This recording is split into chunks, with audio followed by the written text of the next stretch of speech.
Today we will talk about economics. What is economics? We will study it later. First of all, we have to know that we have divided our economics syllabus in two parts, that is microeconomics and macroeconomics. And what comes under macroeconomics and microeconomics? Okay, we will talk about economics syllabus. What comes? Basics of economics, planning in India, national income, money, monetary policy, fiscal policy, budget and economic survey. Inflation, that we will study in the chapter of banking, taxation, financial market, poverty, unemployment and international trade. And what comes in microeconomics? Demand and supply, elasticity, utility and market. Now we have to know about the meaning of economics. What exactly economics define us? For example, there is a child named Suresh has given 100 rupees by his father.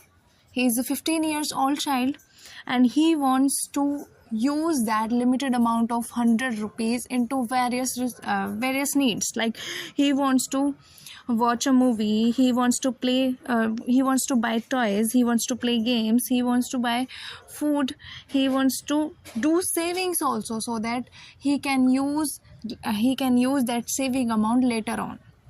Okay, so what is exactly economics? Economics tells us how to manage that limited resource in various unlimited wants. मतलब हम अपनी उस limited resource को कितनी unlimited resources में किस तरीके से मैनेज करते हैं, वो हम सब पढ़ते हैं इकोनॉमिक्स में. ठीक है.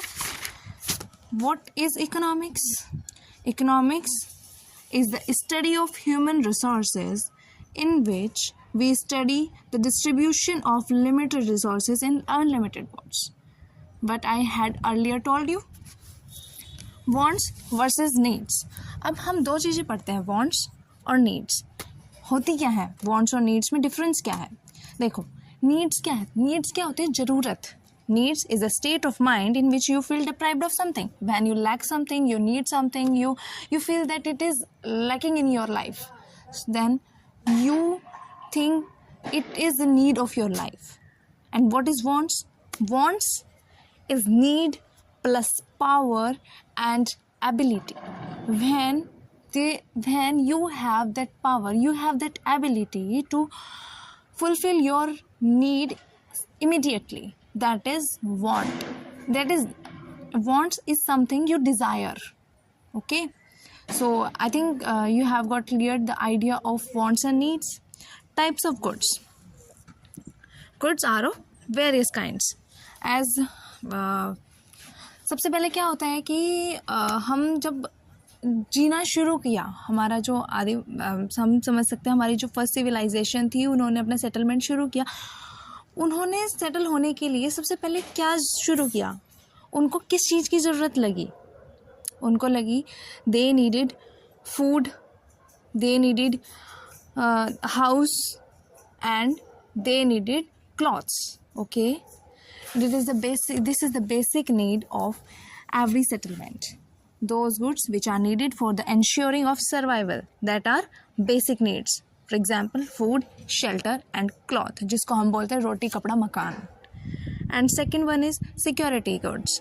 अब हमारे पास रोटी कपड़ा मकान है, अब आगे इंसान अपनी लाइफ में डेवलपमेंट चाहता है. वो क्या चाहता है कि उसका सर्वाइवल कंटिन्यू रहे, उसकी लाइफ में एक सिक्योरिटी आ जाए. Then those goods which are needed for continuing the survival, for example insurance, saving account, FD, that is fixed deposit. हम इसको भी आगे के चैप्टर्स में पढ़ेंगे. उसका सर्वाइवल हो गया अब कंटिन्यू, है ना. उसने अपना बैंक में पैसा जमा कर लिया, इंश्योरेंस करा लिया. नाउ अगर उसके पास एक इमरजेंसी में पैसा आना बंद हो जाए, देन वो अपना इंश्योरेंस को करा सकता है ना. अपने इंश्योरेंस से पैसा ले सकता है, सेविंग अकाउंट से पैसा निकाल सकता है. Comfort goods. What are comfort goods? Now हमने अपना सर्वाइवल भी कंटिन्यू कर लिया, बेसिक गुड्स भी आ गए. अब हम क्या करेंगे? अपने लाइफ को फैसिलिटेट करने की कोशिश करेंगे कि हमारी ज़िंदगी में अब थोड़ा आराम आए. those goods which facilitates the life, for example refrigerator, AC, fan, mobiles, these are comfort goods. Now After having comfort goods, security goods, basic goods, a person wants to show off in their life. So he wants now, what he wants luxury goods, those goods which are used to show off. For example, car. People are now buying BMW, Lamborghini. What are their needs? They are just luxury goods. We have talked about the type of goods. Now, where the economics words derived from?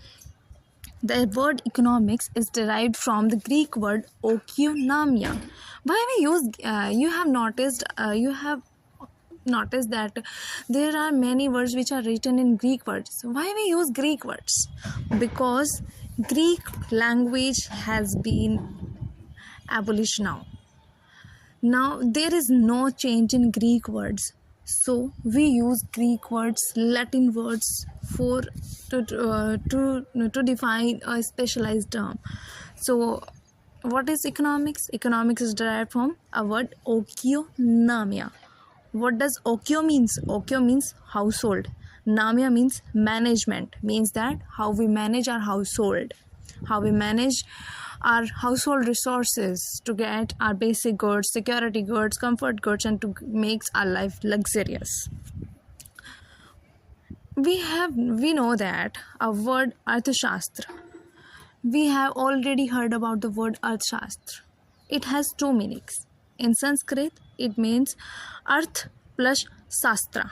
Arth matlab money and Shastra matlab study. How to study about money. That comes in Arthashastra. Second meaning is derived from history. History एक Takshashila university थी, ठीक है, जिसके अंदर एक political science की book है जिसमें लिखी गई थी पॉलिटिकल साइंस की बुक्स, जो कि अर्थशास्त्र नाम था जिसको लिखा था चाणक्य जी ने। चाणक्य जो मौर्य वंश में जिन्होंने चंद्रगुप्त मौर्य को राज्य खड़ा करने में सहायता की थी, जिनका नाम था चाणक्य, जिनको विष्णुगुप्त भी कहा जाता है और जिनको कौटिल्य भी कहा जाता है।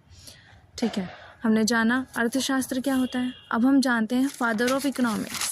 अच्छा, किसी ने इकोनॉमिक्स की शुरुआत तो की होगी, किसी ने कंसीडर करना शुरू तो किया होगा आज के टाइम पे, मॉडर्न इंडिया में, मॉडर्न इंडिया बोल रही हूँ। फादर ऑफ इकोनॉमिक्स इन 1776 एक व्यक्ति थे एडम स्मिथ। उन्होंने एक बुक लिखी वेल्थ ऑफ नेशन। की कॉन्सेप्ट क्या थे उस बुक के? हर एक बुक का एक की कॉन्सेप्ट होता है जिस पे वो ज़्यादा फोकस करता है। अच्छा, की कॉन्सेप्ट क्या थे इस बुक के? Market plays invisible hand role. एक बहुत बड़ी बात है, market plays invisible hand role. क्या मतलब है इस बात का? कि मार्केट, हमको पता भी नहीं चलता है कि मार्केट के ही इंक्रीज़ होने से और डिक्रीज़ होने से हमारी इकोनॉमिक्स में कितना डिफरेंस आ जाता है। डिमांड एंड सप्लाई, आपकी जितनी डिमांड होंगी उतनी ज़्यादा सप्लाई होगी। ये हमारा इफ़ेक्ट डालता है मार्केट पर। मार्केट अगर इंक्रीज़ होगा तो ये हमारी इकोनॉमिक्स पे डिपेंड डालेगा। Labour is the cost. पहली बार किसी ने कहा था labour is the cost. Labour is the cost का मतलब क्या होता है? लेबर इज़ द कॉस्ट का मतलब होता है, पहले क्या होता था कि अथॉरिटी ही डिसाइड करती थी किसको कितना पैसा देना है ना। अब क्या होता है, labour itself is the cost. जिसके पास जितना लेबर उसकी कॉस्ट उतनी ज़्यादा। ओके, एक जेबी थे, जेबी ने क्या कहा? जेबी भी उसी टाइम के एक फिलोसोफर थे। उन्होंने क्या कहा? Supply creates is on demand. उन्होंने एक बात बोली थी कि हमारी जितनी ज़्यादा सप्लाई होगी, हम कुछ भी बनाएंगे मार्केट में, लोग उसको खरीदेंगे। चाहे हम कुछ भी बना लें, वो अपनी डिमांड खुद बना लेता है। ठीक है, एक रैगनर फ्रिश नाम के थे। उन्होंने क्या किया? हमने अभी स्टार्टिंग में ही पढ़ा था कि इकोनॉमिक्स को हमने दो पार्ट्स में डिवाइड किया, micro economics and macro economics. So Ragnar Frisch ने किया था ये काम।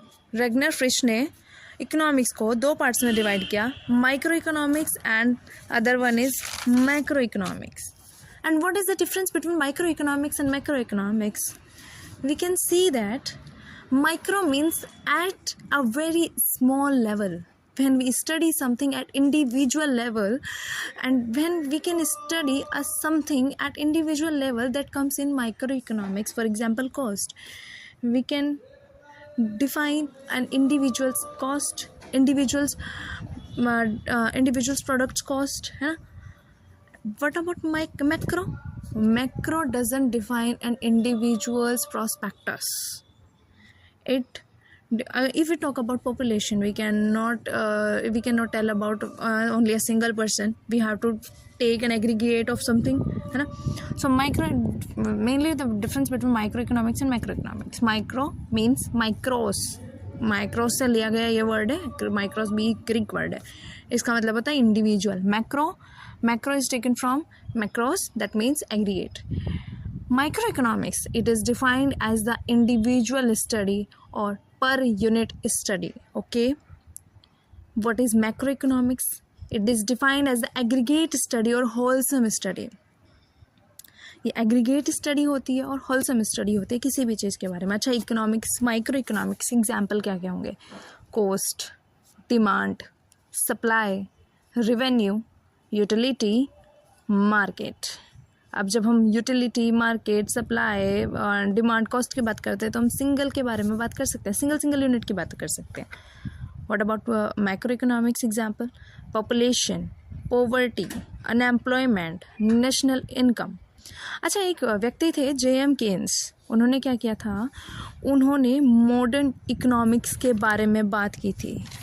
ठीक है, मैक्रो इकोनॉमिक्स के बारे में उन्होंने बात की थी, इसलिए उनको बोला जाता है J.M. Keynes known as the father of modern macro economics. Economics is a study. When it is a study at a particular place or region, then it is known as economy of that specific place. What does it mean? Economy defines a place. When we study an economics of something, of somewhere, then it is the economy of that place. If we talk about the Indian economy, we are studying here economics of that country. Economy of India. Economy always denotes a place, region where economics is implemented. Economics क्या होती है? उस जगह में क्या क्या हुआ है, इकोनॉमी उसके बारे में जो भी इकोनॉमिक्स में आता है वो सब कुछ हम उसकी इकोनॉमी में पढ़ते हैं. Problems of economics. एग्जैक्टली हम क्या करते हैं इकोनॉमिक्स में? प्रॉब्लम सॉल्व करते हैं. इकोनॉमिक्स की मेन प्रॉब्लम क्या होती है? हमने शुरू में ही पढ़ा था, हमने सुरेश का एग्जाम्पल लिया था कि उसके पास सिर्फ 100 रुपये हैं. उन 100 रुपये में उसको बहुत सारे अनलिमिटेड नीड्स को फुलफिल करना था. The main problem of economics is scarcity of resources. What to produce, how to produce, for whom to produce, where to produce. Means that by using those limited resources, how can we produce, how to produce, where to produce, what to produce, and for whom to produce. Demands कितनी है? Okay, today we have taken the overview as introduction of economics. Now